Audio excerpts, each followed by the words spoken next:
Hi friends, welcome back to my channel. இன்றைக்கி pizza எப்படி செய்கிறதுன்னு பார்க்கலாம் வாங்க. அதுக்கு தேவையான பொருட்களெல்லாம் எடுத்து வச்சுக்கோங்க ஃபஸ்ட்டே, அப்போ தான் ஈஸியாக இருக்கும். ஃபஸ்ட்டு ஒரு வார்ம் வாட்டரில் 1.5 ஸ்பூன் அளவுக்கு ட்ரை ஆக்டிவேட் ஈஸ்ட்டு கலக்கி ஒரு சைடில் வச்சிடலாம்.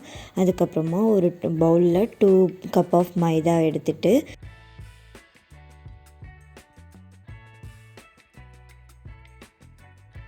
ஒரு டேபிள் ஸ்பூன் சால்ட்டு போட்டு 1/4 டீஸ்பூன் சுகர் போட்டுட்டு அதுக்கப்புறம் கொஞ்சமாக ஒரிகானோ போட்டு மிக்ஸ் பண்ணிக்கலாம். நல்லா அந்த ட்ரை பவுடரெலாம் நல்லா மிக்ஸ் பண்ணிவிட்டு ஈஸ்ட் ஆக்டிவேட் ஆன தண்ணி இருக்குல்ல, அந்த தண்ணியை கொஞ்சம் கொஞ்சமாக தெளித்து சப்பாத்தி மாவு மாதிரி பிசைஞ்சிக்கலாம். ஒரே அடியாக ஊற்றாமல் தண்ணியை ஈவனாக கொஞ்சம் கொஞ்சமாக பிசையும் போது லைட்டாக ஊற்றி பிசைங்க. அப்போ தான் சப்பாத்தி மாவு மாதிரி சாஃப்டாக இருக்கணும். அப்போ தான் நல்லாயிருக்கும். பீஸா சாஃப்டாக இருக்கும். ஸோ கொஞ்சம் இன்பிட்வீனில் ஆலிவ் ஆயிலில் சேர்த்துக்கோங்க.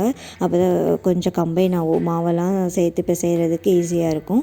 ஆல்மோஸ்ட் பிசைஞ்சாச்சு. மேலே எண்ணெய் தடவி ஒரு 2 ஹவர்ஸ்க்கு அப்படியே மூடி வச்சிடலாம். இப்போ பார்த்திங்கன்னா நல்லா நம்மளோட பீஸா டவ் நல்லா பஃப்னு வந்துடுச்சு. ஸோ அதை நல்லா அடித்து பிசைஞ்சிக்கணும். ஃபஸ்ட்டு ஒரு ஒர்க்கிங் ஏரியாவில் நல்லா ட்ரை பவுடர், அதாவது மைதாவை போட்டு நல்லா இந்த மாதிரி அடித்து பிசைஞ்சிக்கணும். அப்போ தான் சாஃப்டாக வரும். இப்படி உள்ளே சேர்த்து பிசையும்போது அந்த டவ் சாஃப்டாகிட்டு நம்ம பேக் பண்ணும்போது வர அந்த ப்ரெட்டு நல்லா சாஃப்டாக இருக்கும்.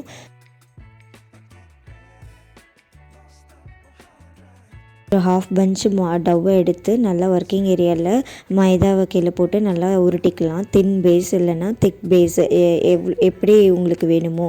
எனக்கு தின் பேஸ் பிடிக்கும். ஸோ நான் தின் பேஸ் தான் போட போகிறேன். ஸோ நான் தின் பேஸை போட்டுட்டு பீஸா பேனில் உள்ளே வச்சுட்டு நல்லா ஓரங்களெல்லாம் குழி பண்ணி விட்டுட்டு அப்போ தான் நம்ம பீஸா சாஸ் விட்டுட்டு அதுக்கு மேலே டாப்பிங்ஸ் போடும்போது நல்லாயிருக்கும். அப்புறம் ஃபோர்க்கில் வச்சு நல்லா குத்தி விட்டுருங்க. அப்போ தான் பேக் பண்ணும்போது அது எலும்புள்ள அப்போ ஈவனாக குக் ஆகிறதுக்காக தான் இந்த ஃபோர்க் வச்சு குத்தி விடணும். அதுக்கப்புறம் நான் 2 பீஸா செய்ய போகிறேன். ஸோ செகண்ட் பீஸாவுக்கான டவ்வும் எடுத்து நல்லா உருட்டிட்டு அந்த பீஸாவை நான் அதே மாதிரி சேம் ப்ராசஸ் ரிப்பீட் பண்ணிவிடுவேன். ஃபோர்க்கை வச்சு நல்லா குத்திடணும். அப்போ தான் எலும்பும் போது ஈவனாக குக் ஆகும். ஸோ அதனால் அந்த மாதிரி பண்ணணும். அது முக்கியமான ப்ராசஸ். இது எல்லாருமே அப்படியே டவ்வை வச்சு அப்படியே பீஸா சாஸ் போட்டு இது பண்ணுவாங்க. அந்த மாதிரி பண்ணாமல் இப்படி பண்ணி பாருங்கள். அப்போ உங்களுக்கு ரிசல்ட்டு தெரியும் எப்படி இருக்குன்ட்டு. ஆஃப்டர் ஒரு 5 மினிட்ஸ்க்கு அப்புறமா எடுத்துட்டு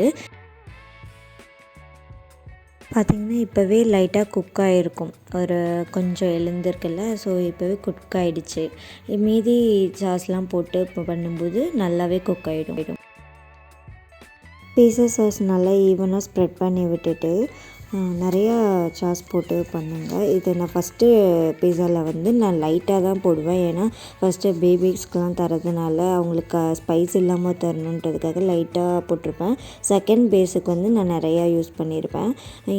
பார்த்திங்கன்னா நான் இன்றைக்கி வெஜிடபிள்ஸ் என்ன எடுத்திருக்கேன்னா கேப்சிகம், கேரட்டு, அப்புறம் ஆனியன், ஆலிவ்ஸ் இது தவிர வேறு எதுவும் எங்களுக்கு பிடிக்காதா. ஸோ நான் இந்த டாப்பிங்ஸ் மட்டும் எடுத்திருக்கேன். ஸோ இந்த மாதிரி டெக்கரேட் பண்ணி வச்சிங்கன்னா போதும்.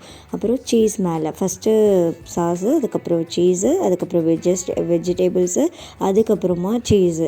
இதுதான் ப்ராசஸ். இந்த மாதிரி போட்டிங்கன்னா நல்லாயிருக்கும். சீஸியாக இருக்கும் ரொம்ப. மொசரல்லா சீஸு ப்ளஸ் செடாரும் போடுவாங்க. செடார் நான் போடல இன்றைக்கி. செடார் போட்டாலும் நல்லாயிருக்கும். நான் மொசரல்லா சீஸ் தான் இன்றைக்கி யூஸ் பண்ணியிருக்கேன்.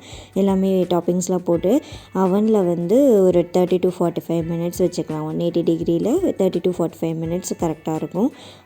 இது செகண்ட் பேஸுக்கு நான் நிறைய சாஸ் போட்டு நல்லா வெஜிடபிள்ஸ்லாம் போட்டு ஆலிவ்ஸ்லாம் நிறையா வச்சு சீஸ்லாம் நிறையா வச்சு இந்த பேஸ் எங்களுக்கு. ஸோ இது எங்களுக்கு எப்படிலாம் ஸ்பைஸியாக வேணுமோ அந்த மாதிரி எடுத்து மேலே ஒரிகானோ தூவி விடணும். அதுவும் முக்கியம். ஏன்னா அப்போ தான் ஸ்மெல் நல்லாயிருக்கும். கடையிலலாம் வரும்ல, அந்த ஸ்மெல் நம்மளுக்கு நல்லாவே தெரியும். Almost ready. பார்த்திங்கன்னா பீஸா ரெடி ஆகிடுச்சு. பீஸாவை கட்டர் வச்சு நாங்கள் கட் பண்ணி சர்வ் பண்ணணும். அவ்வளோதான். Thank you friends. இந்த பீஸா எப்படி இருக்குதுன்னு செஞ்சு பார்த்துட்டு எங்களுக்கு கமெண்ட் பண்ணுங்கள். வீடியோ பிடிச்சிருந்தால் லைக் பண்ணுங்கள், ஷேர் பண்ணுங்கள். தேங்க்யூ. Bye bye.